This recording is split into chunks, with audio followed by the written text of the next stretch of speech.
문학의 꿈을 어느 때는 또 다들 갖잖아요. 근데 그런 것을 실현할 기회가 없거나 또는 이제 묻어둔 채로 그냥 살아도 되니까. 그런데 삶이 문학이 되는 순간을 열어주는 데가 동서문학상인 것 같더라고요.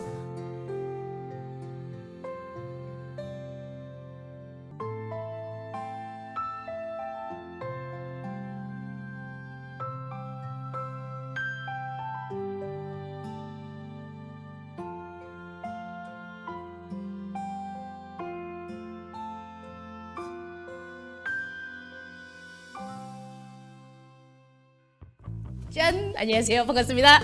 저는 1부 진행을 맡은 맛있게 책 먹는 코미디언 서평가 남정미 올시다. 반갑습니다. 2년에 한 번 찾아오는 여성 문학인들의 축제, 삶의 향기 동서문학상이 올해로 15회째를 맞았습니다. 30년이 넘는 시간 동안 문학을 사랑하시는 많은 분들이 전해주신 그 관심과 주신 사랑 덕분에 동서문학상이 이렇게 긴 시간 흔들림 없이 지속될 수 있었던 게 아닌가 하는 생각이 드는데요. 오늘 이 방송을 시청하고 계신 많은 분들 모두 삶의 향기 동서문학상을 알고 계시리라 생각하지만 많은 분들이 또 오셨잖아요. 새싹으로, 그죠? 예. 혹시 모르시는 분들을 위해 저희가 잠시 소개해드리고 가도록 하겠습니다. 삶의 향기 동서문학상은 삶의 향기가 문학이 됩니다 라는 뜻깊은 취지를 가지고 대한민국 여성들에게 잊고 있던 혹은 잠시 미뤄두고 있었던 문학의 꿈에 날개를 달아주는 역할을 하고 있는 문학상입니다. 지난 5월 25일부터 응모가 시작되었습니다. 시, 소설, 수필, 그리고 아동문학 이렇게 4개 부문으로 10월 5일까지, 언제까지요? 10월 5일까지, 10월 5일까지 접수를 받고 있습니다. 그간 마음속으로 작가를 꿈꿔오셨던 분들, 그리고 글을 한번 써보고 싶다, 언젠 도전해봐야지 하셨던 여성분들이라면 누구나 참여하실 수 있으니까 꼭 이번 기회에 도전해보시기 바랍니다. 이제 1부 멘토 작가이신 황선미 작가님을 모시고 많은 얘기를 나눠볼 텐데요. 삶이 문학으로 싹 트는 순간이라는 주제로 창작에 대한 우리 황선미 작가님의 생각 들어볼 수 있는 시간 먼저 갖도록 하겠습니다. 그럼 황선미 작가님을 여러분 영상으로 먼저 만나보시죠.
안녕하세요. 네, 동서문학상에 또 초대를 이렇게 받았습니다. 저한테는 참 귀한 자리예요. 재작년에도 제가 비슷한 초대를 받았었는데 이번엔 양식이 좀 바뀌었습니다. 근데 저는 이번에 더 반갑고 기쁜 마음으로 이 자리에 섰습니다. 오늘 두 가지 키워드를 받은 셈인데요. 일단은 삶이 문학이 되는 순간, 그런 것이 있죠. 저도 그런 경험을 통해서 이제 작가가 됐다고 볼 수가 있는데, 그런 자리를 열어주는, 그런 데 문학상의 어떤 큰 힘이 있죠. 동서문학상이 그런 일을 해준다는 면에서 참 감사하고도 기쁜 일이다. 우리는 그냥 살아도 참 좋긴 해요. 그렇긴 한데 마음속에 꿈들이 있어서 그걸 또 실현할 기회가 있으면 해야죠. 근데 문학의 꿈을 정미쌤이 또 이렇게 말씀하셨던 것처럼 우리가 문학의 꿈을 어느 때는 또 다들 갖잖아요. 근데 그런 것을 실현할 기회가 없거나 또는 이제 묻어둔 채로 그냥 살아도 되니까. 그런데 삶이 문학이 되는 순간을 열어주는 데가 동서문학상인 것 같더라고요. 여러 번 경험을 해보지만 그런 것들을 실현할 수 있게 멘토링 제도를 또 운영을 한다든지 계속 서포트를 해주면서 이끌어주는 그런 데가 쉽지가 않습니다. 그런데 그런 자리에 처음에는 잘 모르고 들어왔고 이제는 왠지 식구 같은 느낌? 그런 것도 좀 있고요. 그렇습니다. 삶도 중요해요. 근데 그 문학이 되면 어떤 사람은 꿈을 이루는 거거든요.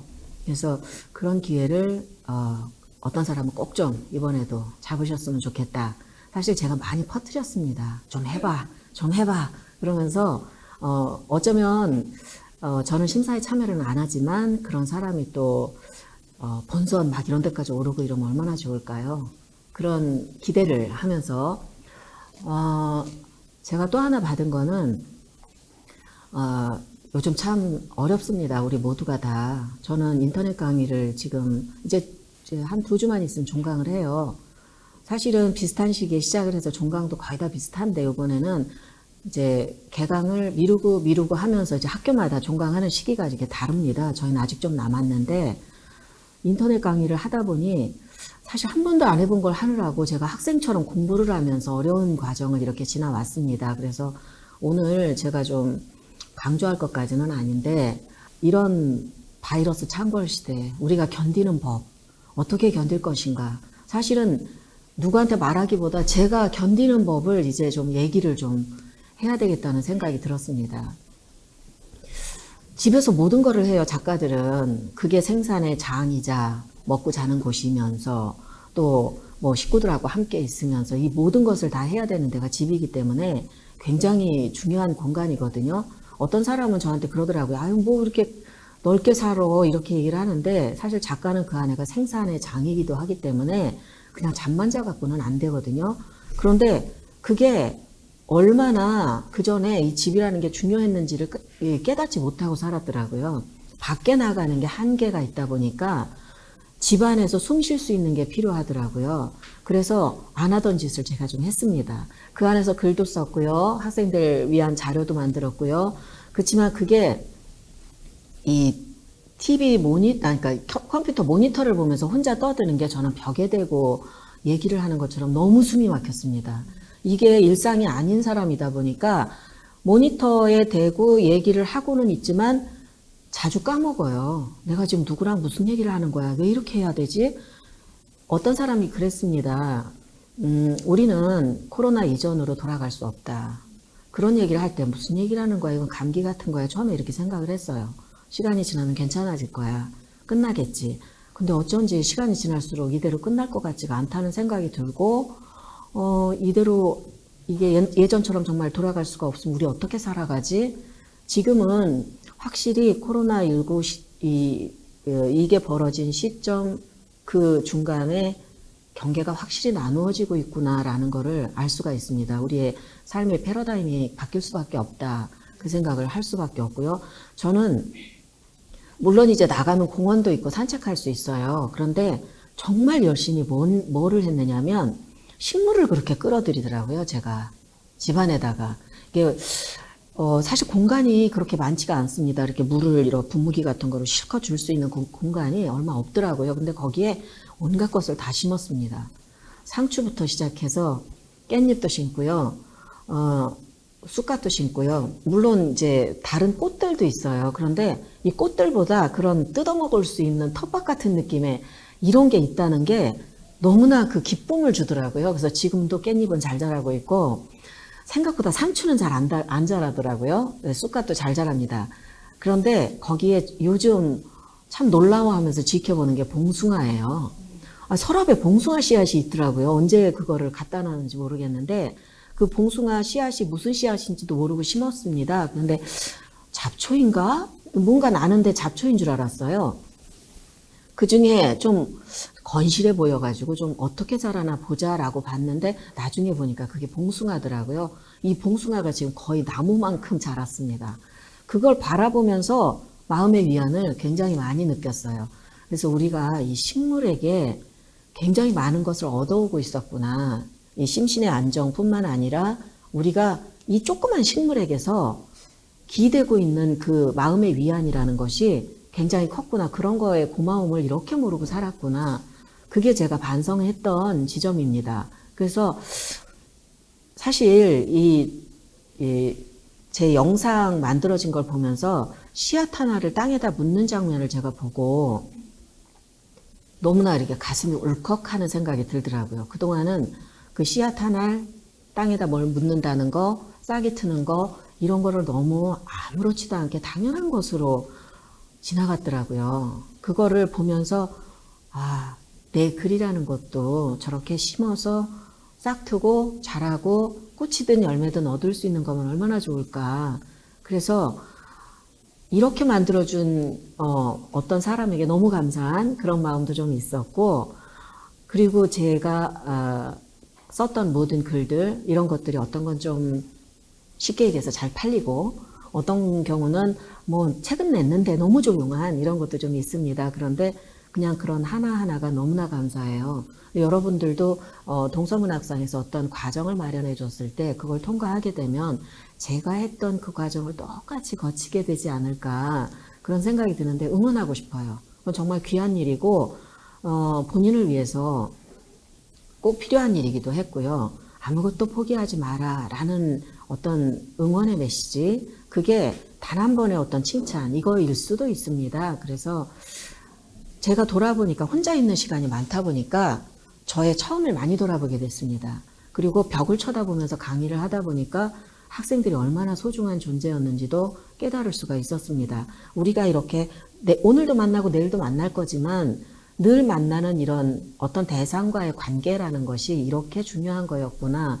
그거를 또 새삼스럽게 깨닫는 시간이기도 하고, 그래서 많은 사람들이 지금 그런 얘기를 하죠. 지금 우리는 어떤 혁명을 준비해야 한다.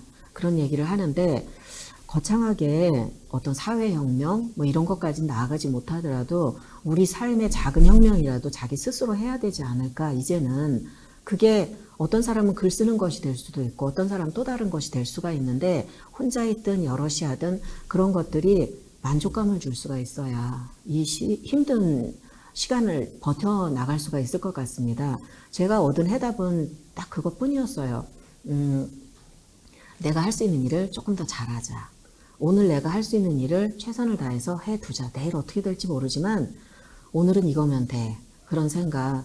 그래서 여기 올 때는 사실 그 상반기에 저한테 그 잡혀 있었던 일정들이 다 취소가 되거나 미뤄지거나 언제라는 기한도 없이 다 미뤄졌습니다. 그러지 않으면 미루다가 이제 취소가 돼버리는 그런 일까지 생겼습니다. 근데 이런 방식 아니었거든요. 우리 행사라는 것도 앞에 많은 사람들과 그래도 이렇게 공기를 좀 같이 마시면서 진행하던 행사였는데 이게 이렇게 달라졌잖아요. 그러니까 우리의 삶의 방식이 어쩔 수 없이 바뀔 수 있을 것 같은데 그거를 긍정적으로 받아들이는 수밖에 없고 예전과는 다르게 연이어 우리의 삶을 어떻게 끌고 갈 것이냐에 대한 생각 자체를 이제는 바꿀 수밖에 없는 때가 됐어요. 그래서 전 지금 학생들을 얼굴 한 번도 보지 못한 학생들과 종강을 해야 돼요. 그게 너무 미안한 거예요. 저는 이제 창작 실습을 담당하고 있는데 이게 너무 막막했고 인터넷 수업이라는 게 우리는 불가하다. 어떻게 그게 사람도 만나지 않고 그게 가능하겠나. 그래서 저는 여러 가지 방법을 생각하다가 저는 너무나 화려하게 영상을 만드는 거는 재주가 없어요. 한 번도 안 해봤기 때문에 가르쳐준 대로 겨우 숙지해서 그거를 해내는 데만도 너무너무 힘겨운 시간을 보냈습니다. 그리고 정말 솔직하게 말하면 시술까지 할 정도로 너무 힘들었어요, 몸이. 그런데 그 과정을 지나고 나서 지금에서 들은 생각은 그것도 배우는 시간이었구나. 참 좋았다. 내가 모르고 젊은 사람들의 어떤 삶의 패턴 가운데 하나를 내가 이렇게 또 배웠구나. 근데 그 내실은 또 사실 어떨지 모르겠습니다. 저는 양이 안 차거든요. 좀 만나면 이런 만남을 통해서 대화 속에서 충분히 더 좋았을 수 있는 일을 반 정도밖에 못한 것 같은 그런 아쉬움이 꼭 있거든요. 그래서 그거는 아쉬운데 그래도 제가 어린애처럼 하나 좀 모르는 거를 하나 배웠다는 점은 좋습니다. 그거 좋고 그 다음에는 그때는 몰랐는데 너무 힘들어. 모르는 거 배워가면서 하니까 일이 막 몇 배로 늘어나는 것 같아. 이렇게 힘들었는데 지금 생각해 보니까 얼굴도 못 보던 애들하고 지금 종강이라는 걸 해야 하잖아. 얘가 내 수업을 안 들으면 얘는 내가 어쩌면 내 인생에서 한 번도 못 만날 수 있는 그런 애였구나. 그게 그 관계가 너무 아쉽더라고요. 어떻게 사람이 이렇게 만난 걸 만났다고 할 수가 있어? 내가 무슨 도움을 줬지? 남는 게 하나도 없는 것 같은 그런 생각이 들었습니다. 저 전화를 많이 했어요. 제 수업을 듣는 학생 한 3분의 2 정도 하고 통화를 했습니다. 그래서 전화 요금이 정말 많이 나오긴 했지만, 그렇긴 했지만, 너무너무 신기한 게 글이라는 게 그렇더라고요. 사실 글은 어떤 사람을 말해주는 굉장히 중요한 증거입니다.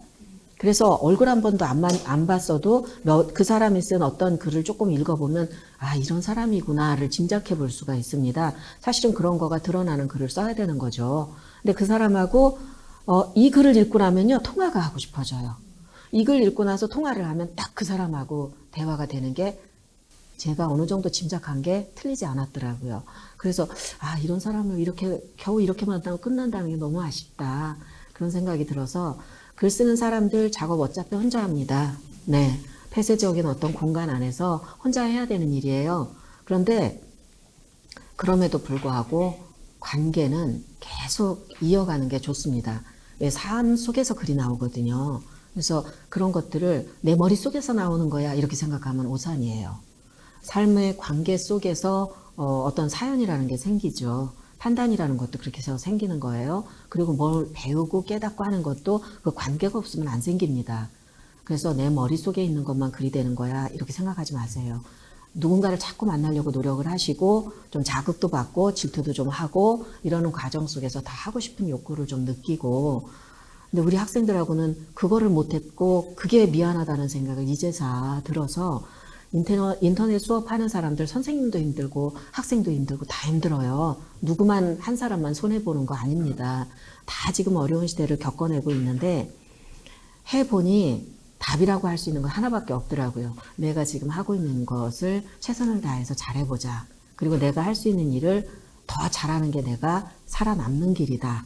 이런 생각을 제가 해보게 됐습니다.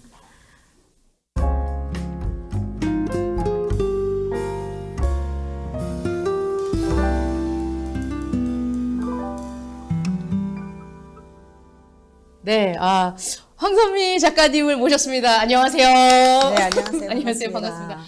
황선미 선생님이 등단 작품이 있습니다. 마음에 심는 꽃.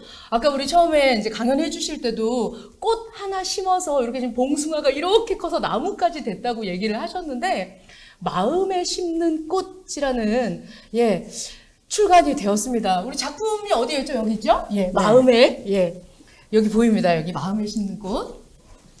어떻게 보면 이제 꽃씨를 뿌리는 얘기나 이런 것들에 대해서 참 많은 얘기를 하고 계세요. 저 작품은 엄마들이 봤을 때 어른이 봐도 너무 좋은 작품이다. 물론 황선미 선생님 모든 작품들 다 그렇겠지만, 저기 보면 이제 수연이는 막 나는 귀걸이가 좋아, 난 머리띠가 갖고 싶어 이러는데 나중에 민우가 나라면 꽃밭을 갖고 싶을 것 같아 이런 얘기를 하잖아요. 선생님이 생각했을 때는 잘 뿌려놨다고 생각하세요? 사실 저 작품이 정말 데뷔작인데 네. 저 작품이 되게 짧아요. 사실 70매가 조금 넘나? 이 정도밖에 안 되는 건데 그렇군요. 어느 날 그 학교 동기가 물어보더라고요. 그 작품 왜 책이 없냐고. 네네. 그래서 그건 너무 짧아서 책이 될 수가 없어. 그랬는데 일단 좀 보자고. 그래서 이렇게 보여주면서 되게 부끄러웠어요. 사실 그거 손으로 썼거든요. 연필로 쓴 글인데 컴퓨터로 작업을 하던 때가 아니었기 때문에 네. 그 원고가 있을지 모르겠다. 그러고서 찾아봤더니 대학 노트 안에 이렇게 육필로 이게 지우개로 지워가면서 쓴 그게 있더라고요. 그래서 그 스캔으로 떠가지고 보내줬습니다. 근데 감회가 참 새롭다. 이런 말이 여기에 어울리는 거였구나. 내가 글씨를 이렇게 동글동글하게 썼었구나. 이런 것도 좀 느꼈고, 네. 여기 얼마나 종이가 아까웠으면 이렇게 지워가면서 썼을까. 근데 이거를 또 보자고 해주는 그런 사람이 학교 동기, 같은 반에서 교실에서 공부했던 친구가 내 편집자가 돼서 그런 걸 또 물어봐주고, 그래서 처음 시작도 좀 그랬지만, 그 과정, 책이 나오는 과정도 좀, 그래서 저한테는 저거야말로 씨앗이죠. 정말로요. 네, 이런. 이게 지금 25년이라는 시간이 지나서 나왔잖아요. 네, 네. 첫 작품으로. 첫 네. 작품이 25년, 그리고 오늘 황선미 오신 날인데 생일날 맞아서 또 이런 얘기 그러네요. 이런 거 같이 할 수 있어서 너무 그러네요. 기쁩니다. 일단 이번 멘토링 클래스의 주제이기도 한 이 질문에 참 멋진 답을 남겨주실 거라 생각이 듭니다. 선생님의 삶의 문학이 싹 튼 순간은 언제라고 생각하세요? 사실 이게 좀 냉정하게 들릴 수도 있는데요. 네. 저는 사실 13살 이후로 글을 쉬어본 적이 없어요. 쓴다는 것을. 그래서 13살 때부터 계속 취미로 예. 글을 썼고, 근데 저만족이죠. 자기만족. 그런 건데, 과정이 2번, 3번 정도의 그 과정이 있다고 할 수가 있는데, 취미로 쓸 때는 정말 좋아서 한 거예요. 네. 그랬고, 또, 이제 조금 창피한 얘기기는 한데, 작가 데뷔를 했는데 누가 청탁도 안 해줘요. 그리고 이제 사실 작가가 되니까 우리 아버지가 나라에서 월급 주나 이러고 물어봐서 작가가 되면 너무 죄송했어요. 이거는 나라에서 월급 주는 일도 아닌데 맞아. 되게 좋다고 가서 얘기를 해놨는데 아버지는 공무원처럼 월급이라도 나오는 게 작가보다는 더 실속이 있는 거라고 네. 생각을 하시니까 너무나 죄송했습니다. 그러니까 돈 한 푼도 못 버는 그런 자식이었으니까 그래서 그때 내가 좋아서 하는 일이라도 경제적인 거하고 연결이 안 되면 이게 만족감이 그렇게 생기지 않는 일이었구나. 누가 들으면 너무 속물 아니야? 이렇게 생각할 수도 있습니다. 그런데 제가 작가 되고 나서 청탁 하나도 들어오지 않았던 초반에 이런 거를 한번 했습니다. 우리 학생들한테는 얘기한 적이 있는데 내가 얼마나 글을 쓸 수 있는지 나를 한번 시험을 해봐야 되겠다 생각을 했습니다. 그래서 당시에 그 지역 신문 교차로라고 있어요. 네네. 근데 그 뒤에 보면은 주부백일장 뭐 이런 게 있습니다. 그 공고가 뜨는 거죠. 그러면 무작정 가요. 그래서 거기에서 저는 그걸 잘했다고 생각해요. 작가가 됐는데도 간 거죠. 아무도 불러주지 않는 사람이었으니까 그러면 공무원들이 나와서 사실 딱 보면 보여요. 저 사람도 그것 때문에 왔구나. 공원에서 그냥 뜨문 때만 앉아 있다가 공무원이 나와가지고 원고지하고 펜하고 주고 가요. 그럼 10시부터 보통 12시까지 2시간을 줍니다. 글재 주고 가요. 오늘 뭐 친구에 대해서 아니면 이렇게 2개 정도 줍니다. 시를 쓰시든지 산문을 쓰시든지 12시에 거들어오겠습니다. 그러면 공원에 뿔뿔이 흩어져가지고 이제 글을 쓰는 거. 그거를 제가 1년 동안 해봤습니다. 그래서 그렇게 그 자리에 가서 이제 시험을 하는 거예요. 저 자신을. 자, 내가 2시간 동안 뭘 쓸 수 있는지 한번 보자. 그렇게 해서 좀 제가 동력을 좀 얻은 거예요. 그래서 저 자신을 시험해보는 그런 시간을 한번 가졌었는데 그것도 크게 만족스럽진 않더라고요.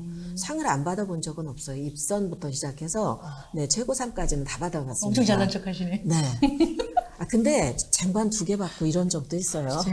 우산 받은 적도 있어요. 그렇구나. 그 정도로 이렇게 주부 백일장이라는 것은 큰 상은 아니에요.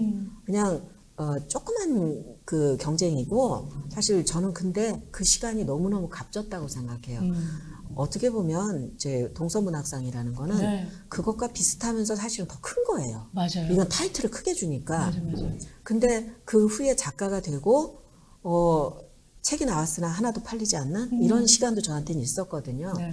그런데 이게 책이 팔린다는 건 독자가 생긴다는 거예요. 그리고 독자하고 소통할 수 있는 시간이 생긴다는 거지요. 그러다 보니 저한테는 이게 이제 작가의 어떤 평범한 어떤 삶이 일상적인 삶이 이제 문학가가 되는 것이기도 하고 내 작품이 문학으로 인정받는 네. 이런 순간도 되더라고요.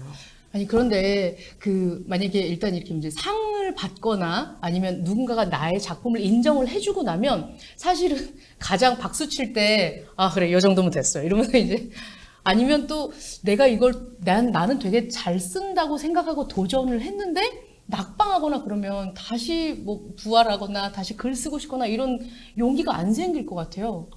혼자 울어요. 혼자 울어요. 혼자 울어요. 정말 그 가슴 아픔이라는 거는 누가 대신해 줄 수도 없고 그 시간이 지나야 치유가 돼요. 그런데 저도 많이 떨어져 봐서 네. 제 경험을 좀 얘기를 하자면 자기 작품이 떨어졌을 때 엄청난 배신감과 분노와 내 작품을 제대로 못 읽었을 거예요. 심사위원 이것 때문에 그런 분노가 있습니다. 네. 그런데 시간이 조금 지나고 나면 냉정해지면서 내가 어디를 실수했을까, 뭘 잘못했을까 이런 반성의 시간이 생겨요. 그러면서 쓰레기통에 팍 집어넣었다가 다시 꺼내가지고 다시 한번 보는 시간이 좀 생겨야 돼요. 그러고 나면 내성이 생기죠. 네, 단단한 어떤 내성이 하나 생겨서 네. 다시 한번 해보지 뭐. 이게 끝은 아니니까 네. 이런 시간이 또 있더라고요. 맞아요. 네. 우리 삶의 향기 동서문학상 수상집을 좀 보시면 많은 분들이 이렇게 수상 소감에 그런 글들을 써놓았는데 수상하신 분들이 수상 소감 써놓은 거 보면 굉장히 돈 안 되는 문학 한다고 눈치도 많이 보고 했었는데 이거 너무 감사합니다 이러면서 눈물로써 이렇게 글 쓰신 분들 많거든요.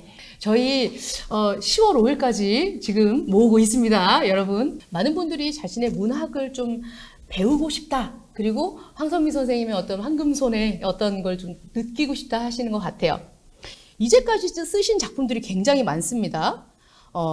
작품을 좀 살펴볼게요. 이제까지 쓰신 작품은 뭐 구슬아 그죠? 마음에 심는 꽃 있고요.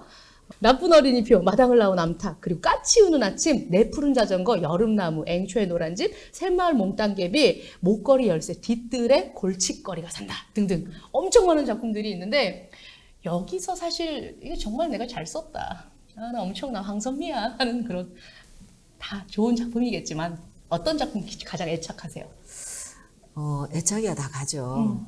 이제 힘든 과정을 거치게 되고 네. 아무리 좋은 얘기라고 성공한 얘기라고 해도 아픈 거 꺼내야 되니까 예. 그게 자식 같은 마음이에요. 솔직히. 근데 두 가지예요. 하나는 읽어보고 싶지 않은 그런 내 작품인데도 너무 아프게 느껴지는 게 그러니까 제 삶이 많이 들어간 건 좀 그래요. 다시 이렇게 들춰볼 용기가 안 나는 그런 작품이 있는가 하면 아들의 어떤 에피소드를 받아서 이제 그걸 기초해서 얘기를 쓰거나 하는 것들은 좀 읽어봅니다. 지금도. 그러면 정말 죄송합니다. 먼저 사과를 드리고요. 네. 지금 읽어도 재밌더라고요. 그래서 너무 재밌게 썼잖아. 네. 이런 주책을 제가. 너무 잘 썼어. 그러면 이제 아드님께서는 엄마 어떻게 저작권 좀 저작 요즘 나누자 이러지 않아요? 내가 정보를 제공했으니까. 근데요. 예. 처음에는 모르고 자기 얘기를 이렇게 하다가 책이 나오네? 그러니까 두 번 그러더니 이제 얘기를 안 해요. 또 소문 내려고 그러지? 그래서 얘기를 안 부끄러울 수 해줘요. 있어요. 그죠? 꼬치꼬치 캐묻고 네. 결국은 그걸 갖다가 이제 소재 삼아서 글을 쓰고 하니까. 선생님의 굉장히 장점 그리고 작품마다마다 숨어져 있는 어떤 굉장히 큰 어떤 강점은 따뜻함이라고 생각이 들어요. 여러분들 그 오프라인에서 선생님 강의하시는 거 들으면 굉장히 기분 좋아지거든요. 근데 아까 전에 말씀하셨다시피 왜 관객석이나 아니면 강의를 하러 갔을 때 선생님에게 주는 용기들이 있잖아요. 선생님을 보러 오는 사람들이.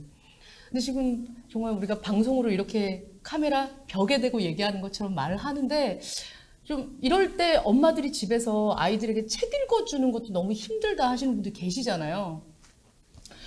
선생님 같은 경우는 어떻게 하고 계세요, 지금? 저도 책 많이 읽어요. 이참에 책 좀 많이 읽자. 아하. 그래서 옆에 싸놓기만 했던 거 네. 열심히 읽고 있는데 네. 사실 책 읽는 것도 작가도 어렵더라고요. 맞아요. 이제 삶에 단조로워졌습니다.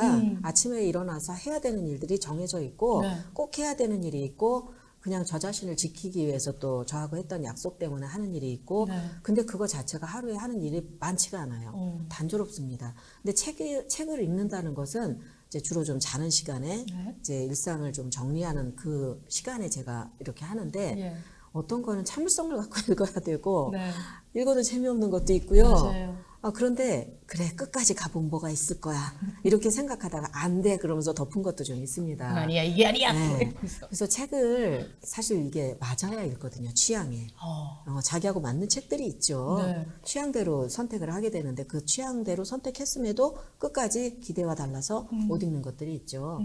근데 저는 읽으면서 너무 힘든 것들은 그것도 고통이라고 생각해요. 맞아요, 맞아요. 네, 그런 건 좀 덮고 즐거울 수 있는 그런 거. 이걸 읽고 나서 누구와 대화도 해볼 수 있는 맞아, 이런 맞아. 거. 예. 그리고 내가 활용할 수 있는 내 어떤 전문적인 일에서 네. 그런 것 실어야 되지 않을까요? 그렇죠. 네, 이 힘든 때에 나를 고생시켜가면서 할 일은 또 아닌 것 같아요. 맞아요. 이 책을 읽고 얘기해 볼 수 있는 책들 되게 많잖아요. 이렇게 이제 마음에 심는 꽃이라든가 마당을 나온 암탉이라든가 나쁜 아이 피라든가 엄청 많습니다. 그렇죠?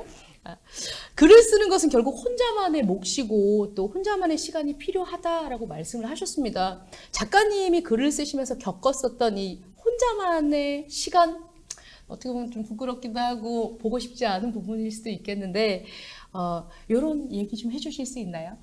혼자만의 시간에 뭘 하는지? 네. 저요. 일단 화초에 물 줘요. 하초에 물이요. 네. 그러니까 봉숭아 그렇게 크지. 땀 끝까지. 화초에 물을 이렇게 주는데 생각보다 키우기가 쉽지 않더라고요. 그리고 오래 안 가요.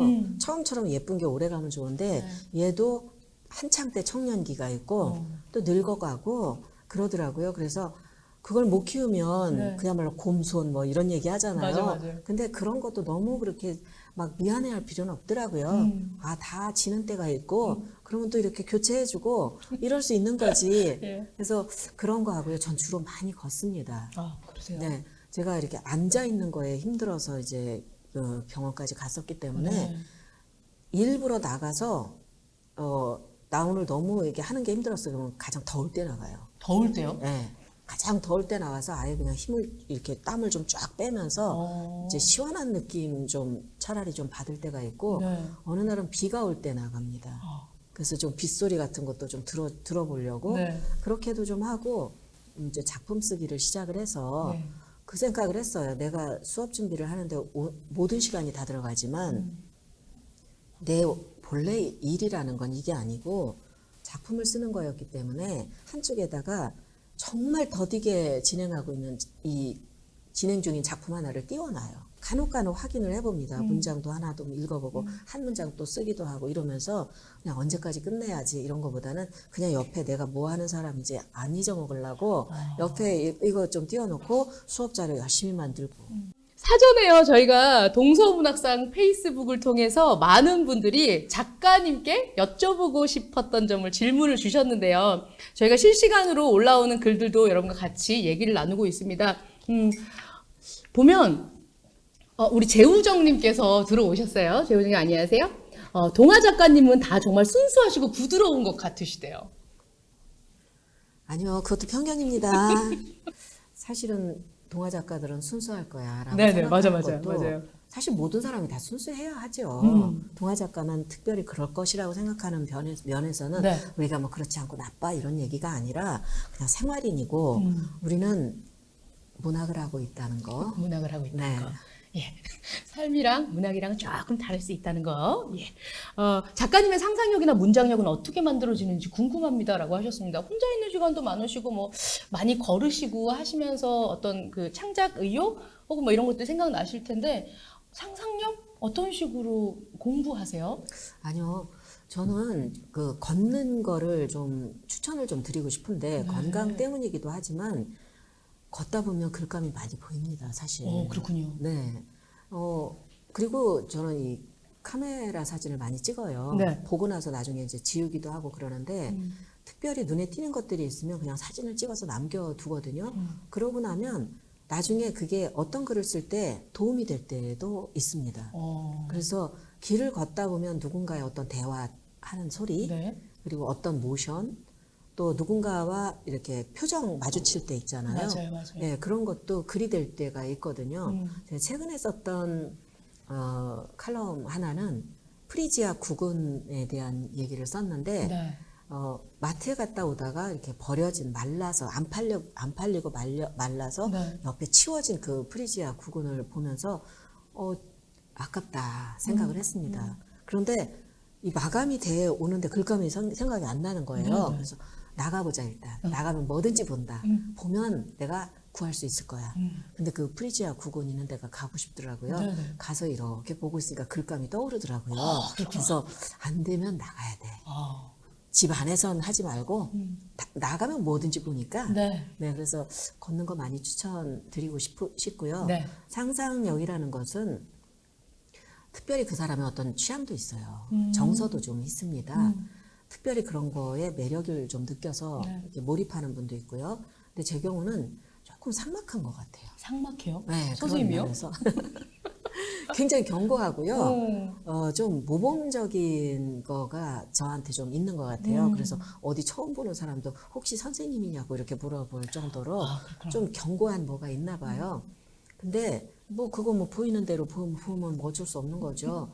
그렇기는 한데 많은 부분은 공부를 통해서 네. 좀 배워나갑니다. 그리고 그런 것들은 또 다른 사람의 책이거나 네. 예술적인 어떤 작품들이거나 이럴 수 있습니다. 그래서 일부러 좀 일상적인 걸어라 이런 것도 좀 추천드리고 싶지만 예술적인 거는 좀 많이 접하려 하고 싶어요. 똑같은 과정이거든요. 표현이 달라졌을 뿐이지.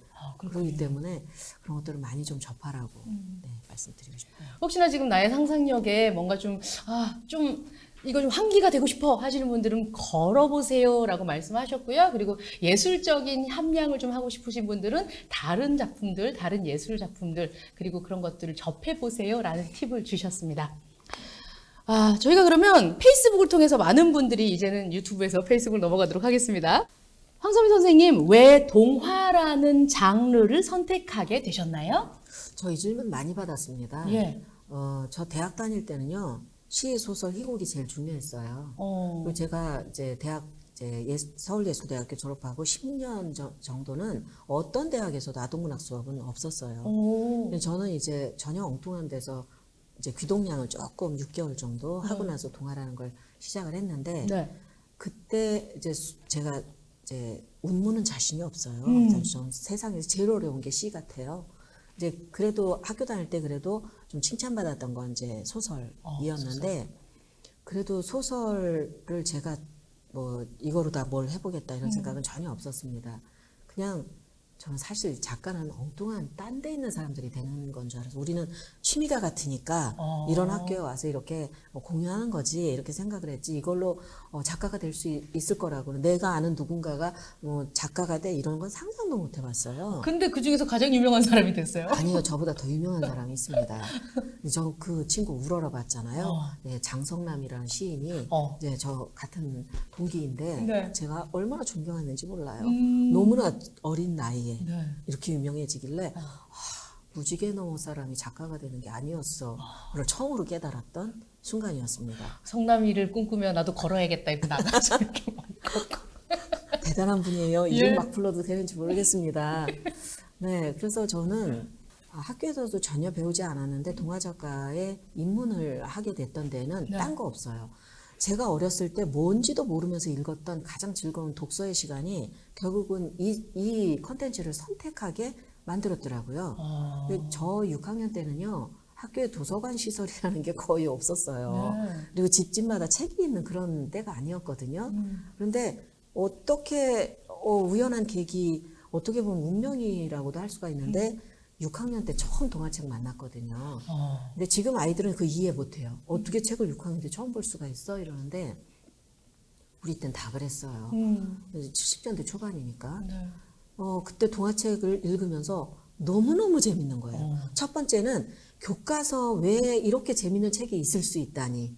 그게 놀라움이었습니다. 그리고 그때는 이제 중역본이었어요. 우리나라 작가들에 의한 책보다는 이제 세계 명작 동화. 이게 일본으로 들어왔던 걸 우리나라도 번역을 해갖고 그래서 이제 그 원서하고는 상당히 거리가 있는 그래서 나중에 보니까 이게 이렇게 긴 이야기였어? 이런 것도 놀라웠고 이렇게 달랐구나. 이것도 좀 새로운 지점이었습니다. 그래서 그런 책들을 읽으면서 제가 너무 행복했거든요. 그런데 그런 책을 어른이 돼서 다시 너무 늦게 만났죠. 그래서 이런 거를 써보고 싶다.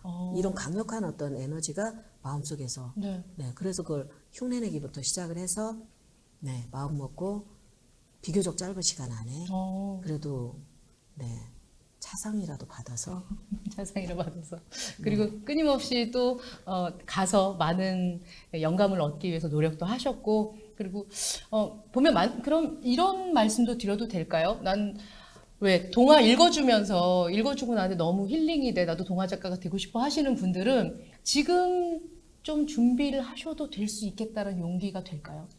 저는 충분히 가능하다고 생각해요. 제 네. 조카가요.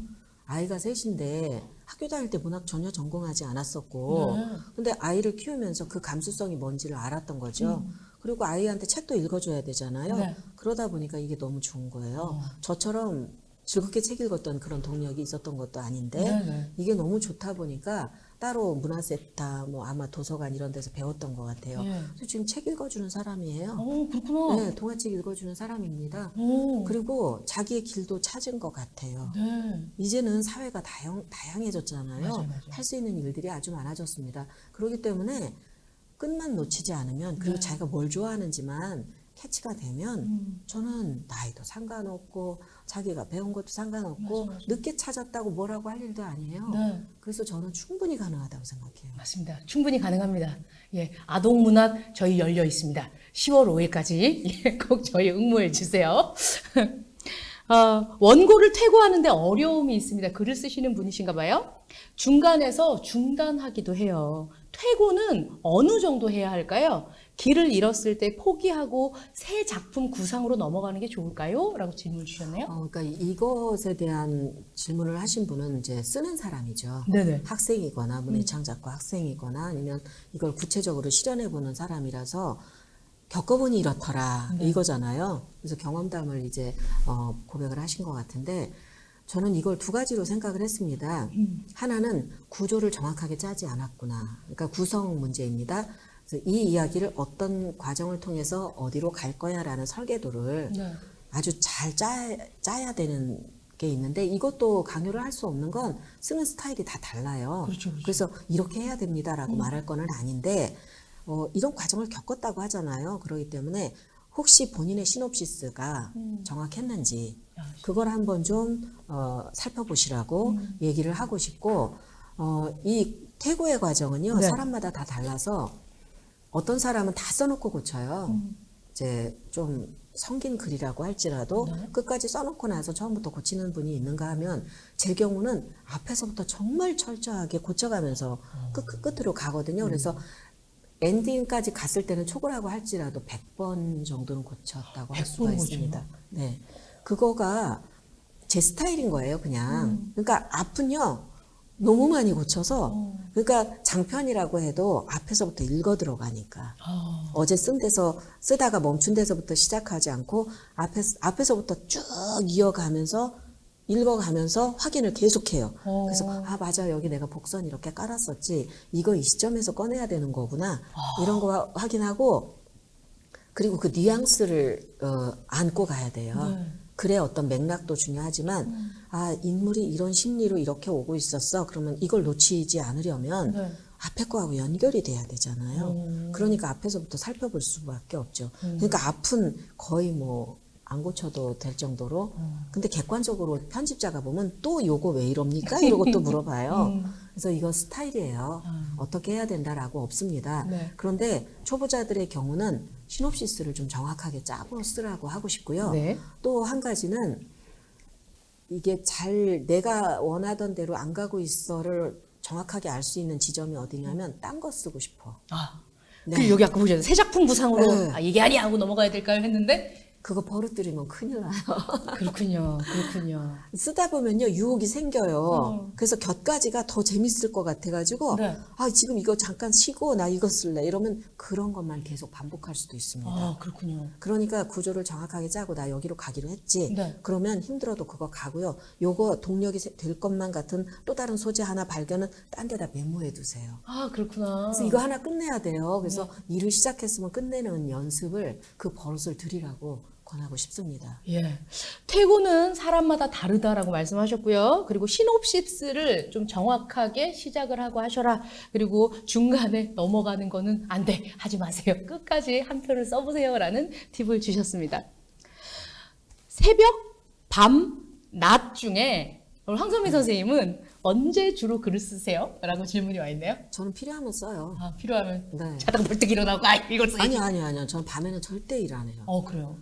그게 저는 철칙이 글 쓰는 것도 생활이다를 애초부터 이걸 특별한 일로 만들지 마라. 예. 저한테 주문한 거예요. 왜냐하면 이미 어렸을 때 그 습관이 들인 것도 좀 있었지만 애들이 어린데 밤에 작업하고 아침에 밥 못 해줘서 학교 못 보내면 안 되잖아요. 그러다 보니까 식구들이 볼 때는 저는 작가가 아니에요. 엄마. 그렇죠. 밥 해줘야 되고 뭐 책가방도 싸는 거 도와줘야 되고 이런 사람이라서 제 일을 앞세워서 일상을 그르치면 안 되니까 제 일은 그냥 아무도 없을 때면 어디서나 하는 거 이렇게 정했습니다. 그리고 밤에 해보니까 더 잘 되긴 해요. 네, 밤에 해보니까 더 선명하게 네. 이게 있더라고요. 그러면 다음 날은 낮잠을 자야 돼요. 그런 건 하지 말자. 이게 그 삶의 패턴이 바뀌니까 그거를 좀 조심하자는 말씀이시군요. 그렇습니다. 우리 유튜브로 유진님께서 그러면 제가 그 제대로 구조를 안 짰다는 뜻이네요. 말이 찔립니다. 이렇게 팁 주신 거 보고 좀 깨달았다라는 답글을 주셨습니다. 고맙습니다. 황선미 작가님 필사하셨나요? 이런 질문이 있는데요. 왜 글 쓰려면 필사를 좀 해라, 뭐 토지를 써라, 무진기행을 써라 이런 얘기 되게 많이 하잖아요. 제 동기들도 그런 거 한 애들이 있더라고요. 네네. 그리고 어린 애들도 그런 거 하는 거 얘기 들어본 거 많이 있어요. 근데 예. 전 한 번도 안 해봤거든요. 근데 이것도 저는 스타일이라고 생각해요. 스타일이다. 예, 이게 도움이 됐다고 하는 애가 있는가 하면 제 경우에는 그 시간에 차라리 쓰지, 자기 거 쓰지 이런 생각이 이렇게 들어요. 네. 그래서 이거는 뭐가 옳다 아니면 방법이다 네. 이럴 수는 없다고 봅니다. 필사 또한 사람에 따라 다르니까 본인이 필사를 쓰고 나면 글 쓰고 싶어, 요 글을 배우고 싶어 하는 게 맞다고 생각하시면 그렇게 고르시면 되고 아니면 또 본인만의 그 시간에 글을 쓰는 게 좋겠다라는 또 팁을 주셨습니다. 선생님 동화는 아이를 위한 것이어야 할까요? 라는 질문을 주셨네요. 아니요. 동화는 그냥 문학입니다. 동화는 문학입니다. 네. 지금 우리 분위기가요. 네.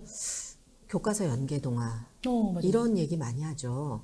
그러다 보니까 교과서에 꼭 심려가 되는 것 같은 기분이에요. 아류처럼 인식을 하는데 이거는 뭐 입시에 도움이 된다 이런 식으로 접근할 것도 아니고 그냥 문학입니다. 네. 그래서 누구를 위한 건 없어요. 굳이 위한다라고 생각을 하려면 네. 그냥 쓰는 사람을 위한 거예요. 쓰는 사람은 자기가 원해서 쓰는 거니까 자기가 만족감을 위해서 쓰는 거고 팔릴지 안 팔릴지 어떻게 알아요. 쓰고 싶은 거 쓰는 거예요. 그리고 행복하니까 끝까지 쓰겠죠. 네. 그러면은 누구를 위한 거야 라고 얘기를 굳이 하려면 그거는 쓰는 사람을 위한 거예요. 뭐 저는 그렇습니다. 제 작품 중에 어떤 거는 많이 그래도 어필이 되고 그렇지 않은 것도 있지만 제가 뭐라고 누구를 위해서 글을 쓰고 그래요. 저 하나 건수하기도 어려운데요. 선생님 엄청 겸손해. 아니 정말이에요. 알겠습니다. 마당을 나온 암탉 같은 경우는 엄청나게 선생님을 풍족하게 만들어줬잖아요. 네 맞아요. 또 맞아요. 자세가 다르네요. 이렇게. 네 맞아요. 이렇게. 그 작품이 지금 20년이 됐어요. 사실 선생님의 작품이 2000년도에 나와서 지금 선생님의 교수님으로 만나는 제자들이 그 책 보고 자란 꼬꼬마들이 굉장히 많잖아요. 놀라기도 하고 그렇죠. 실제로 보면 신기하시죠? 그러게요. 이제 여러 군데에서 네. 뭐 초등학교 다닐 때 강연에 가서 뭐 사인 받은 적 있어요. 네. 이렇게 얘기하는 애도 있고 심지어 어떤 친구는 자기 어렸을 때 교실의 학생 예. 어렸을 때 사인 받은 책 가지고 와서 여기 비어 있으니까 여기다 또 해달라고. 지난번에 여기 받았어요. 오늘 네. 여기 해주세요. 그런 거 보면 정말 옛날에 제가 사인을 해준 그게 있더라고요. 그래서 와 이런 시간이 있었구나. 너무 신기하고. 근데 어떤 애는 제가 이제 수업 시간에 작품 얘기를 하면 이러고 있어요. 그래서 왜 그러고 있나 그랬더니 그분이세요? 진짜요? 그러니까 고분벽화에 있을 줄 알았는데 그 작가님이 우리 그게 선생님이라고. 그거예요. 저 무지개 나무 사람이 글 쓰는 줄 알았던 거하고 똑같은 거예요. 그냥 교실에 계신 분인 줄 알았는데 네. 이거 작가라고 하니까 믿을 수가 없어 뭐 이런 그분이에요? 예, 진짜요? 이렇게 물어보는 거예요. 그래서 예. 아 그렇구나. 아, 이렇게 기쁨을 많이 주고 사람들을 성장시키는 동화. 이 첫 번째 책 냈을 때 이 기분이 어떠셨을까요? 제가 처음에 낸 게 이제 내 푸른 자전거라고 우리 아버지가 어렸을 때 자전거 수리점을 하셨거든요. 그래요? 네, 그래서 거기에 이제 우리가 오남매인데 셋만 등장을 시켜가지고 네. 이제 우리 집 얘기를 쓴 적이 있습니다. 음. 어떻게 보면 가장 애틋한 작품이라고 할 수가 있어요. 네. 그 작품에 대한 에피소드도 참 많은데 저는 사실 그 작품 어디서 떨어져가지고 책이 돼서 이제 세상에 나온 경우라고 합니다. 근데 그 작품이 떨어져서 안타까운 것도 좀 있었고 아버지 모습이 거기 들어있잖아요. 오빠의 모습도 들어있고 저도 있고요. 그렇기 때문에 이런 그 실패를 한번 경험을 했다는 게 안쓰러워 보였어요. 그래서 네. 그 작품이 책이 돼서 이렇게 왔을 때 책이 되는 과정을 처음 겪었잖아요. 네네. 오래 걸리더라고요. 참 오래 걸려요. 그러다 보니까 처음 들은 생각은 드디어 끝났구나. 이런. 드디어 끝났구나. 네. 참 오래 걸리는 그 떨어지기도 했죠. 그게 이쪽으로 가는 우여곡절도 겪었고 책이 되는 과정도 오래 걸렸고 이러다 보니까 또 중간에 이렇게 문장 수정해달라고 이제 편집자가 이렇게 표시를 해갖고 보내면 자존심이 그렇게 상해요. 맞아. 근데 이제 살아보니까 그건 너무나 당연한 건데 그래서 가엾었어요 그 책이. 책이 가엽다. 네. 그리고 이제 끝났구나 이런 안심 그런 것도 좀. 이미 바꾸진 못하겠지. 이렇게 나왔으니까 이런 생각. 네. 그 책이 가엽다. 내 첫 책이 가엽다. 이런 얘기는 너무나 감성적 이러다가 작가 선생님 되는 거 아니에요? 오늘 라이브를 통해서 페이스북으로 사전 질문을 주신 분들께 저희가 황선미 선생님의 사인본 드리도록 하겠습니다. 책 보내드릴게요. 보내주셔서 감사합니다. 작가님의 답변이 글을 쓰고자 하는 많은 분들에게 많은 도움이 되었을 거라 생각합니다. 황선미 작가님의 사인 도서를 저희가 선물로 보내드리도록 하겠습니다. 유튜브도 많이 문제 올려주세요. 요즘 도서관도 못 가고 답답하시다고 지금 유튜브로 보시는 분들이 얘기를 많이 하고 계세요. 선생님 도서관이나 많이 걸으신다고 하니까 동네 많이 돌아다니시겠어요? 우리 집 앞에 도서관이 큰 게 있거든요.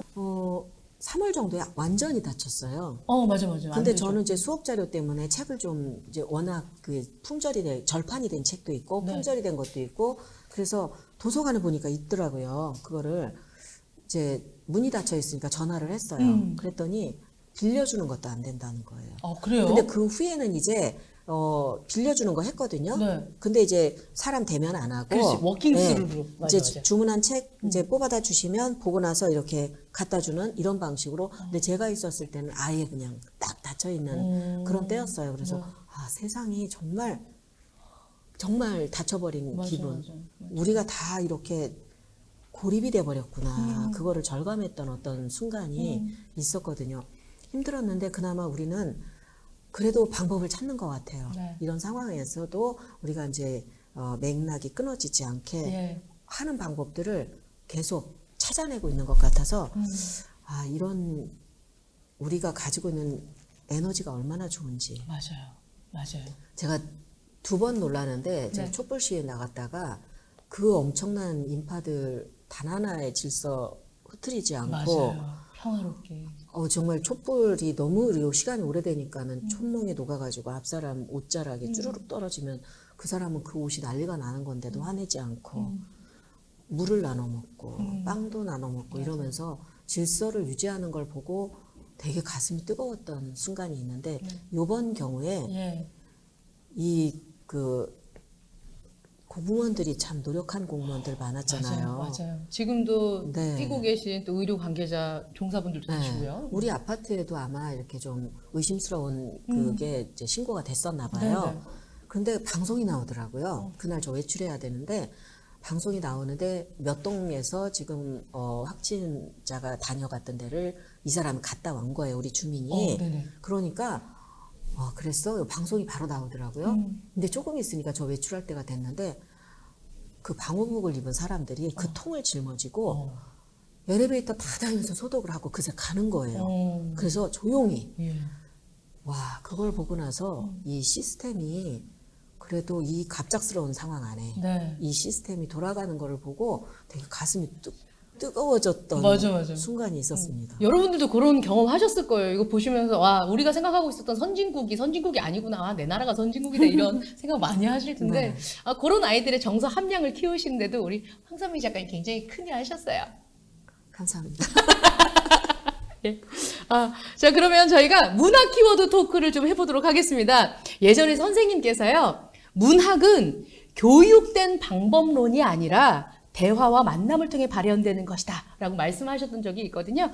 이처럼 시청자들이 생각한 문학이란 무엇인가를 함축하여 표현해 주신 내용이 여기 앞에 있는 요 화분에 심겨져 있는데요.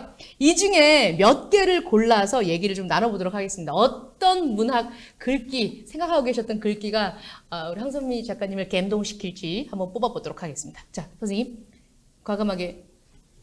네. 짜잔. 아, 이게 잎사귀 두 개였군요. 예, 하나인 예. 줄 알았습니다. 2개 뽑으시려고 했어요? 자, 앞으로 먼저 한번 보내드릴게요. 하나, 둘, 셋. 요걸 뽑으셨습니다. 생명줄. 누가 생명줄이라고 그러니까 문학은 생명줄이다.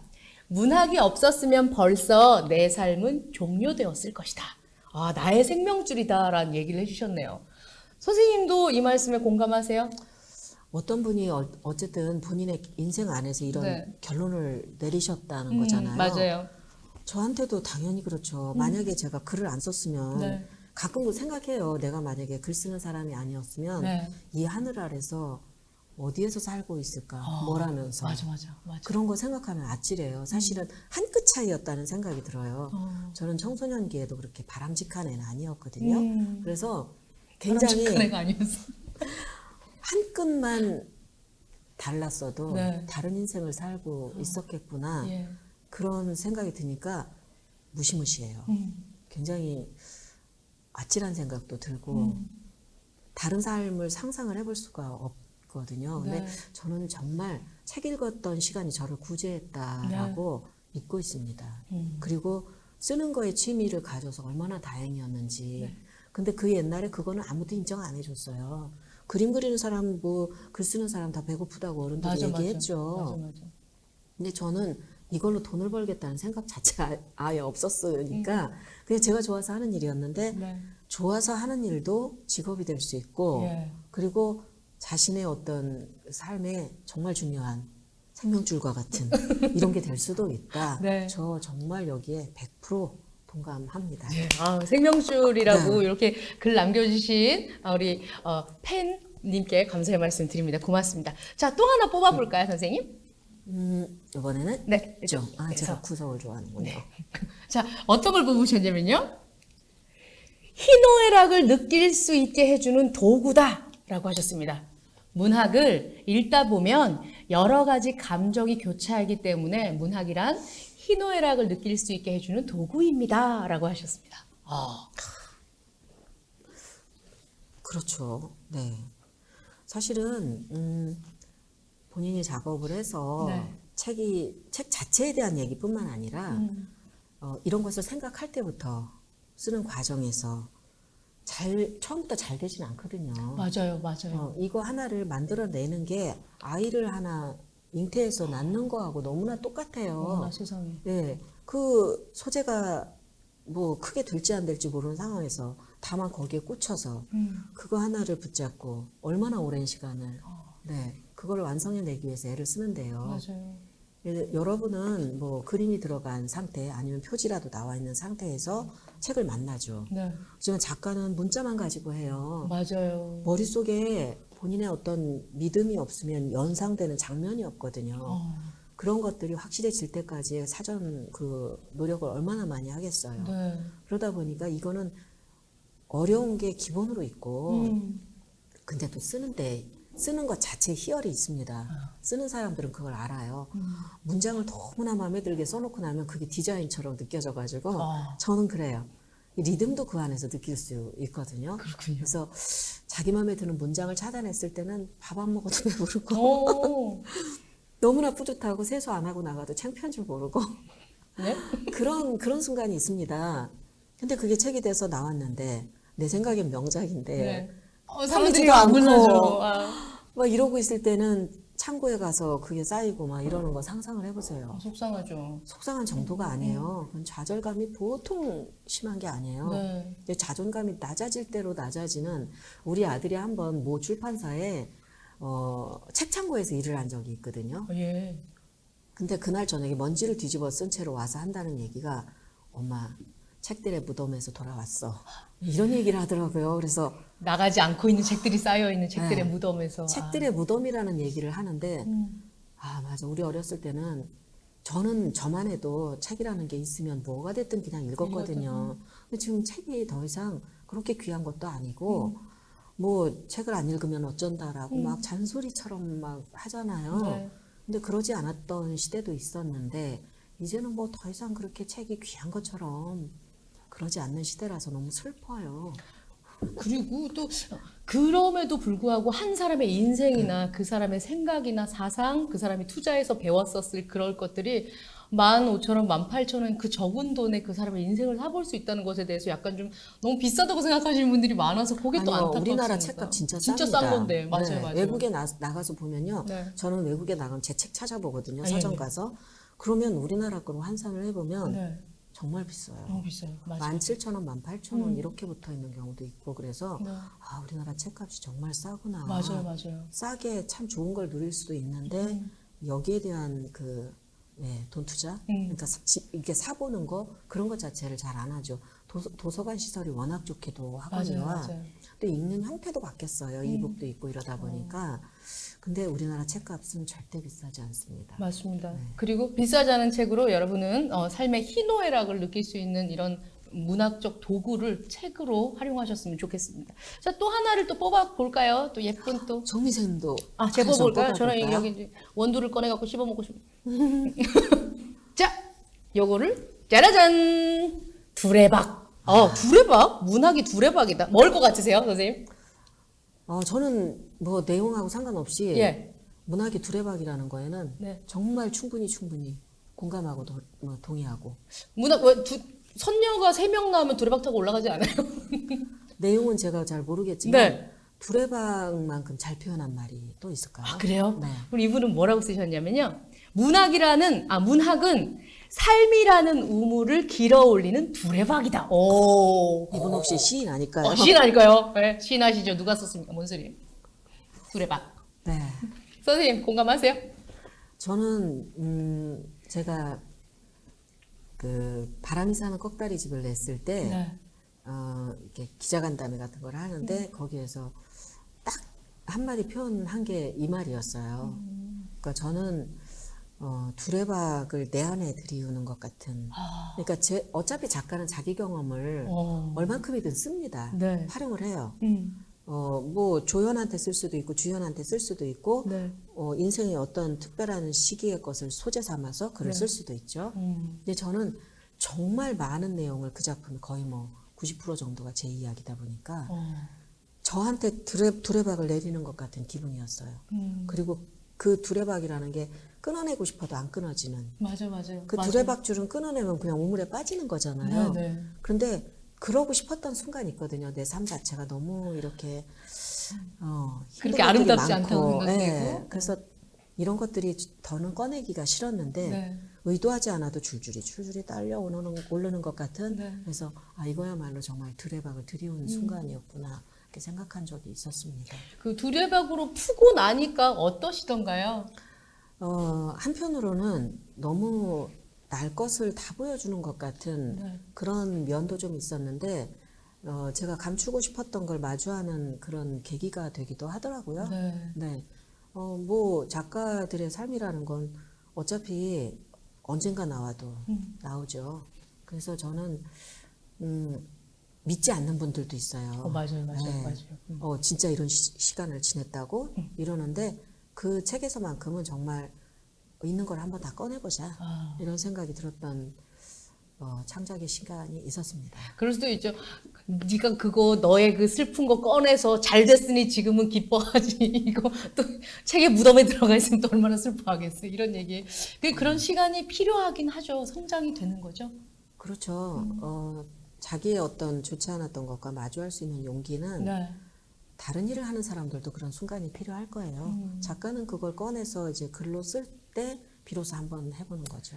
맞습니다. 지금 혹시라도 내 삶이 너무 초라하다, 내 삶이 지금 너무 창피해 하시는 분들이시더라도 용기를 가지시고 한 번은 두레박으로 본인의 어떤 속에 있는 것들을 꺼내 보시는 기회를 마련하셨으면 좋겠습니다.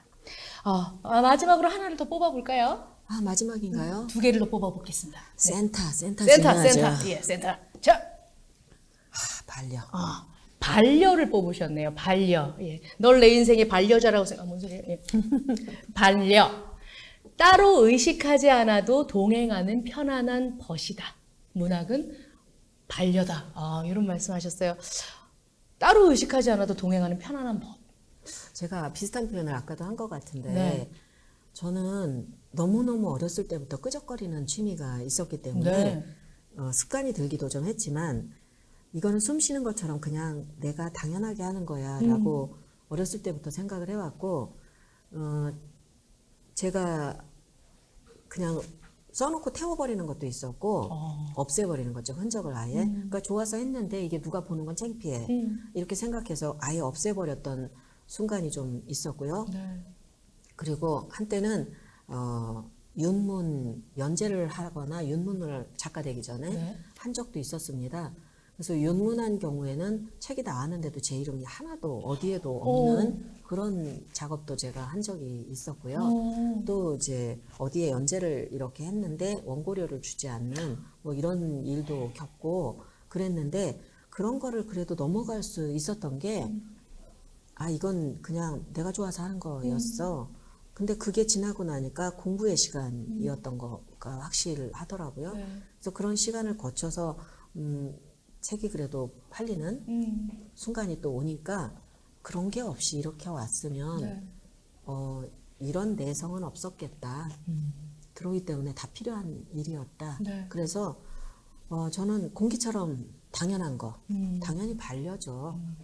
이거는 가족하고 이제 또 다르게 저를 대하는 것 같은 문학은 저한테는 그래요. 나중에 뭐 책이 되든 안 되든 저는 네. 쓸 것 같아요. 네.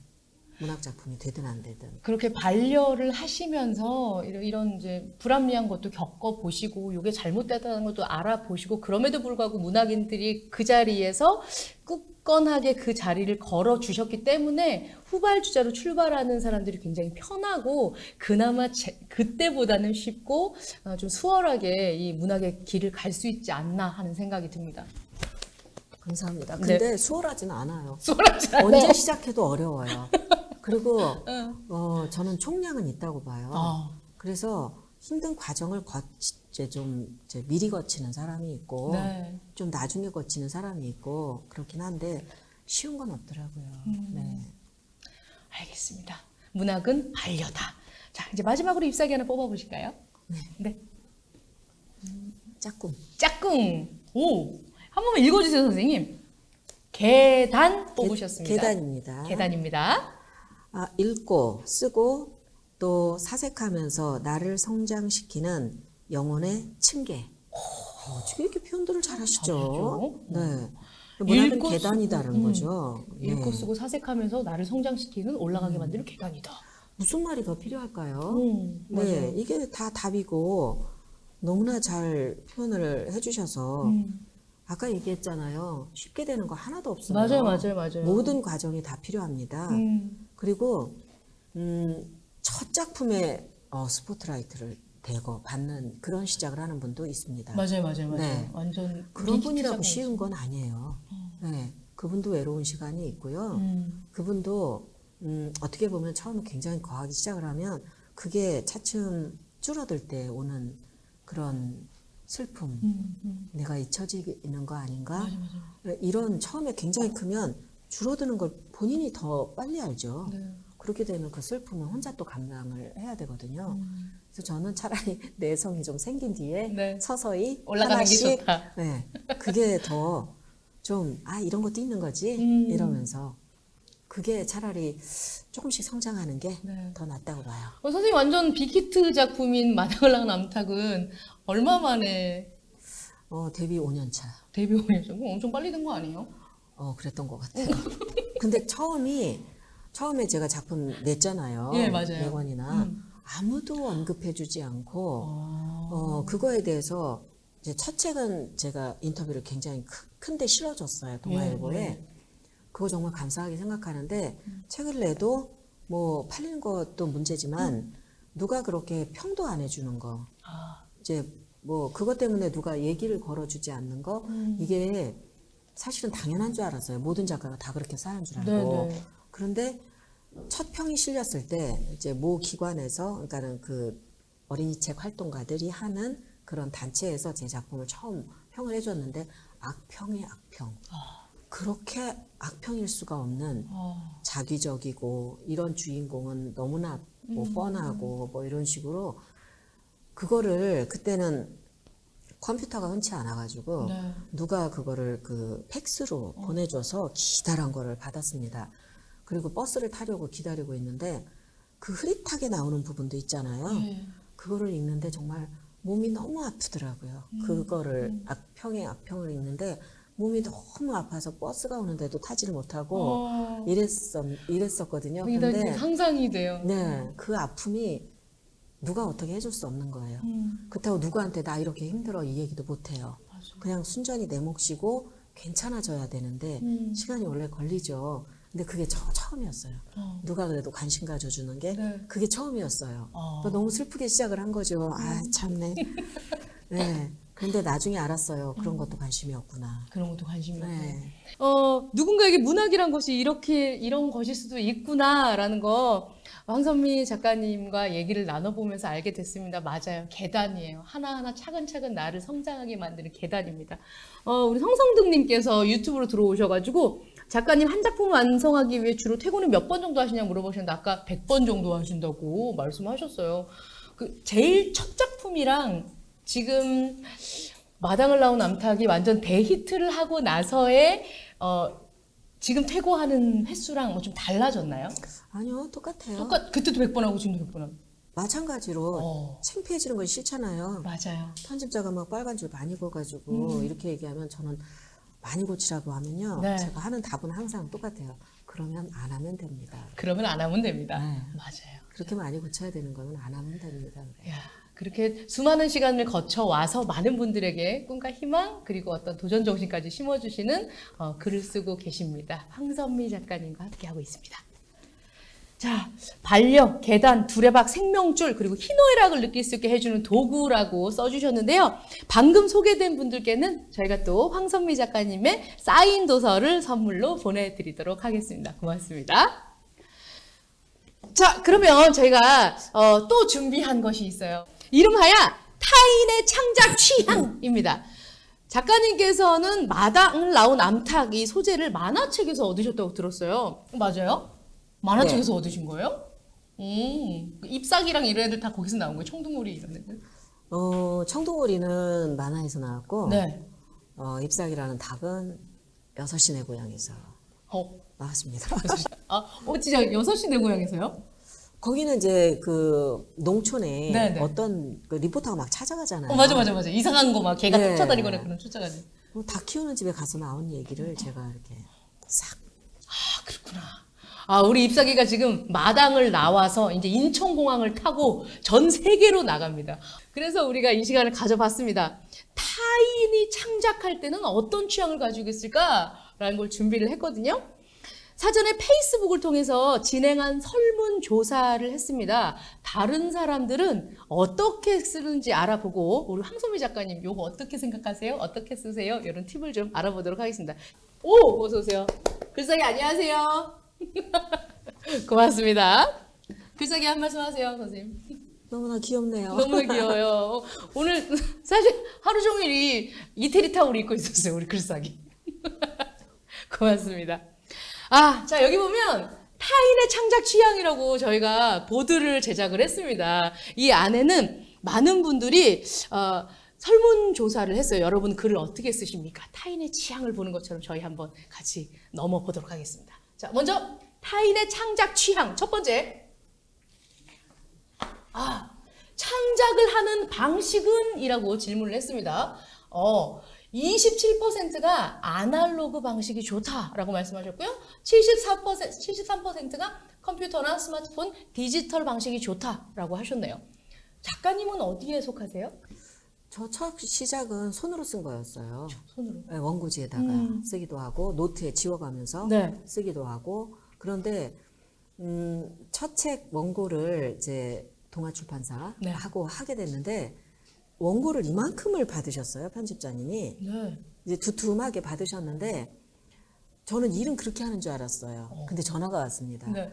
선생님 요즘은 이렇게 일 안 하는데 아래 한글로 작업을 하셔서 파일로 좀 보내주세요. 그런데 네 알겠습니다. 그러고 나서 이게 도대체 무슨 말인지 몰라서 일단 얘기를 했는데. 네는 했지만 네 하면서 아 이거 안 되겠구나 나 못하겠네 포기를 이미 이렇게 했습니다. 근데 아래 한글은 뭐며 아래 한글. 파일은 맞아. 또 아래 한글. 어떻게 보내는 거며 우리 집에 컴퓨터도 없는데 진짜요? 그때 없었어요. 그리고 이제 뒤가 되게 큰 네, 컴퓨터 퉁퉁한. 맞아.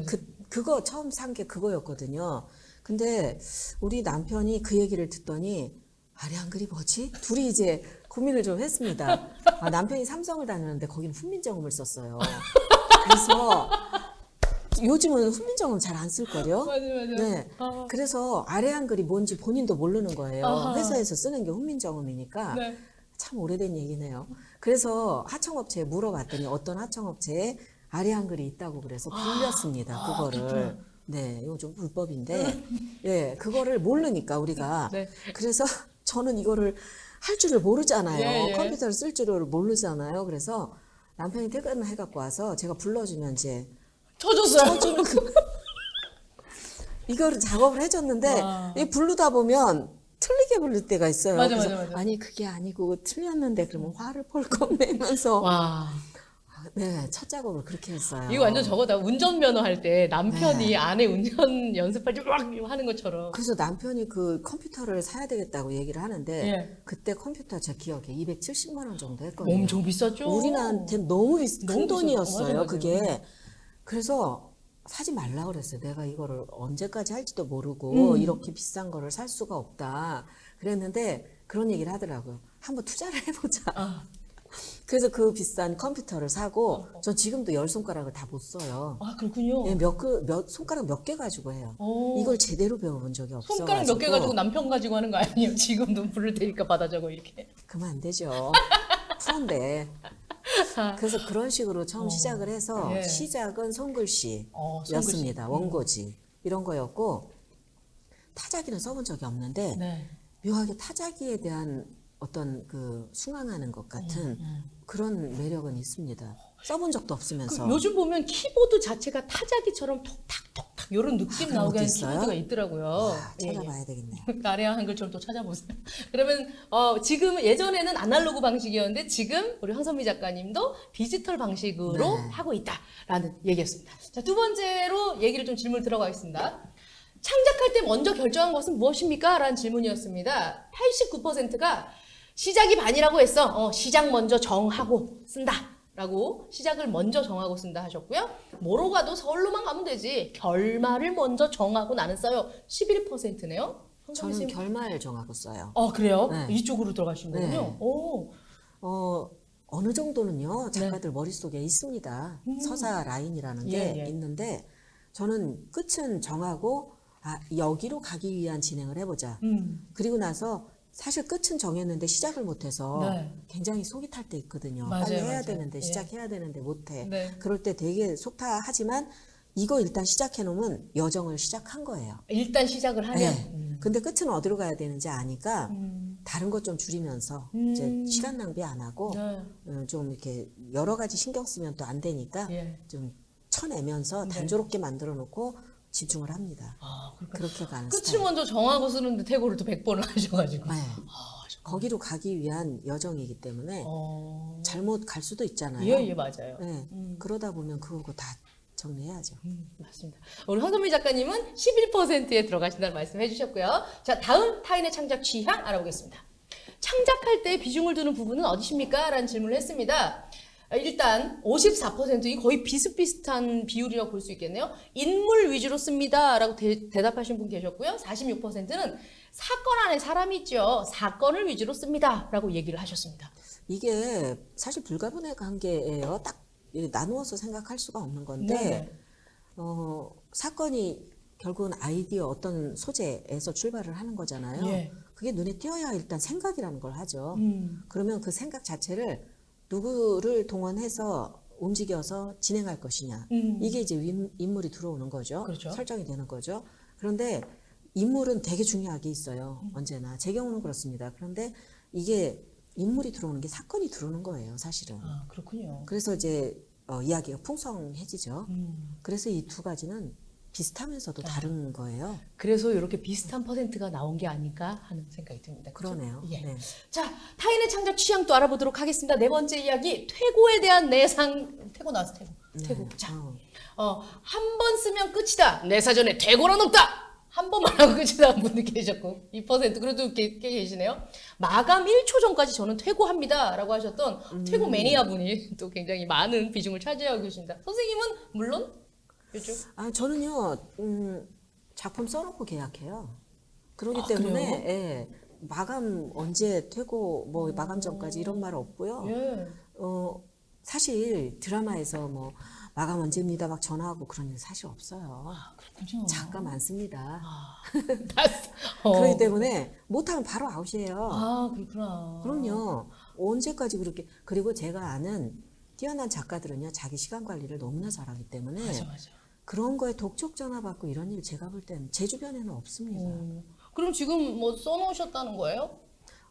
그거 어느 정도 해놓고 나서 출판사를 찾아요. 아, 그렇구나. 이게 어디랑 어울릴까를 생각하면서 좀 하는 편이에요. 왜냐하면 네. 조금 쓰다가 작업을 진행을 하다가 이제 저장해야 되잖아요. 맞아. 저한테는 출판사 파일이 따로따로 있어요. 그럼 애초에 어디다 저장할 것인지 이걸 결정을 해버리거든요. 그런데 미리 출판사에서 요청할 때도 있습니다. 이런 소재로 좀 써주시면 안 될까요? 그러면 좀 집중을 해가요. 이렇게. 그래서 그런 소재를 좀 이렇게 역으로 모으는 경우도 있는데 예. 그런 거 사실은 계약을 미리 할 수도 있어요. 네네. 그러면 기간을 주죠. 이걸 언제까지 하면 좋겠습니까? 그러면 기간을 이렇게 줍니다. 그런데 요번에 거 경우는 8월 말까지 좀 해주면 안 될까요? 이렇게 말씀을 해주셔요. 그럼 제 마감은 7월 말이에요. 미리 해버려야 돼요. 이것만 하면서 살 수는 없거든요. 그렇군요. 네, 그러면 사실 자기 시간 관리는 자기가 해야 되는 거지 맞아요. 누가 해주지 못하기 때문에 저한테는 8월 말 해주셨으면 좋겠어요. 그럼 저는 7월 말이에요. 그렇게 될지는 모릅니다. 해봐야 돼요. 예. 아직까지 황선미 작가님과 접촉을 하지 않으신 출판사 전화 주세요. 자, 마지막으로 타인의 창작 취향 알아보도록 하겠습니다. 타인의 창작 취향. 샤워 중에 영감이 떠올랐어요. 그때 나는 어떻게 합니까? 1번. 30% 분들이 아니야. 머리에 거품 묻히고 나가서 바로 뛰쳐나가 적는다. 그리고 70% 분들이 계속해서 머릿속으로 되뇌며 일단 샤워를 마친다. 잎사귀, 오리알 이렇게. 어떠세요, 선생님? 아니 뭐 이런 질문을 다 이렇게. 제 경우는 네. 하던 일 끝내야죠. 하던 일 끝내. 샤워. 네. 얼마나 눈이 매울 거야. 이렇게 뭐 샤워하다 말고 나가가지고 그냥 일단 끝내고 근데 생각은 해야죠. 근데 정말 돌아서면서 딱 까먹는 순간이 있어요. 맞아. 그러면 그게 또 안 떠오르죠. 그럼 너무 아깝겠죠. 뭐 할 수 없는 거죠. 그렇군요. 할 수 없죠, 뭐. 왜냐면 작가님은 밀리언을 넘어서 이제 스테디셀러 작가니까요. 그건 그거고요. 욕심꾸러기. 아무튼 자, 여러분의 창작 취향 그리고 황선미 작가님 어떻게 글을 쓰시는지도 함께 알아볼 수 있는 이색적인 시간이었습니다. 좀 많은 분들이 또 샤워하시면서 많이 영감을 떠오르시네요. 네. 자, 1부의 마무리에 앞서서 사전에 문학상 페이스북에서 진행했던 황선미 작가님과 함께한 동서문학상의 추억 댓글 이벤트에 응모된 사연들 잠깐 소개해드리도록 하겠습니다. 선생님 들어주세요. 첫 번째 사연. 저는 4년 전 동서문학상에서 황선미 작가님과 함께한 멘토링 클래스에 다녀왔습니다. 예쁜 캘리그라피로 쓴 글귀도 선물 받았고요. 맛있는 간식도 먹었고요. 황선미 작가님과 값진 시간을 보내고 왔습니다. 마당을 나온 암탉글 비롯해서 작품에 대한 이야기도 해주시고 한국 아동문학을 위해 노력하신 이야기도 들려주셨던 기억이 납니다. 라고 했습니다. 어떤 분인지 만나고 싶네요. 만나고 싶습니다. 좀 전화 주세요. 자, 두 번째 사연입니다. 2014년 대학교 2학년 때 황선미 작가님과 함께하는 동서문학상 멘토링 클래스에 참여한 적이 있었습니다. 작가분들과 사진도 찍고 인생에 있어 힘이 되는 말을 정말 많이 들었었던 기억이 나는데요. 직장인이 되고 하루하루 버티며 살다 보니 요즘은 문학을 많이 잊고 지내는 것 같습니다. 6월 26일 클래스 꼭꼭 본방 사수 할게요라고 하셨는데요. 이분 오셨나요? 빨리 문자 주세요. 빨리. 유튜브하고 저희가 지금 페이스북으로 올리고 있습니다. 왔다고 하시면 왔다고 이렇게 폭죽 터뜨려 주세요. 무려 4년 전과 6년 전에 작가님과 함께한 어떻게 보면 팬이라고 해야 할까요? 추억을 보내주셨는데 작가님도 많은 생각이 드실 것 같아요. 지금은 관객분들이 없기 때문에 네. 표정을 볼 수가 없어서 좀 아쉬운데 네. 먼저의 그 경험을 보면서 문학에 대한 열정을 가진 사람이 이렇게 많구나도 놀라운 점이었고 네. 연령대가 다양했어요. 학생도 있었지만 할머니들도 계셨거든요. 그래서 우리가 이런 걸 풀고 가지 않으면 나이가 들어서도 저렇게 힘든 거구나. 할 수 있을 때 해야 되는 거였구나. 맞아요. 그리고 그런 게 있어서 그래서 이런 자리에 오셨던 거잖아요. 네. 자기 자신의 어떤 삶이라는 걸 저렇게 애정을 갖고 그리고 포기하지 않고 또 너무나 귀하다 그런 생각을 저는 혼자 속으로 그때 했습니다. 이 귀한 시간 또 놓치고 싶지 않아서 유튜브하고 페이스북으로 시간 주신 우리 청취자분 그리고 시청자분께 한 말씀 하시죠, 선생님. 네, 모든 건 다 때가 있더라고요. 네. 그런데 그거는 때가 언제야라고 누가 얘기할 수 있는 건 아니에요. 가장 간절할 때가 사실은 그걸 해야 되는 기회라고 생각합니다. 네. 지금 뭐 나이가 무슨 상관이겠어요. 하고 싶어서 하겠다는데. 그리고 사실 우리가 너무나 감사한 거는 어렸을 때부터 그래도 다 한글을 떼고 맞아요. 나이를 먹는다는 거예요. 그러면 본인의 글을 쓰는데 우리 한글로 쓰는 거, 영어로 쓰는 것도 아니고 노력을 좀 하면 되더라고요. 그리고 지금은 기회가 참 많은 시대입니다. 맞습니다. 네, 그걸 또 감사할 수 있어야 돼요. 네. 그리고 나는 뭐 옛날에 그런 사람이었지 하면서 추억만 얘기하는 것보다는 네. 난 지금도 할 수 있어. 그런 사람이 더 멋진 거예요. 네, 하십시오. 하십시오. 네. 예, 오늘 귀한 시간과 따뜻한 말씀 나눠주신 황선미 작가님께 여러분 다시 한번 큰 박수 부탁드립니다. 고맙습니다. 감사합니다.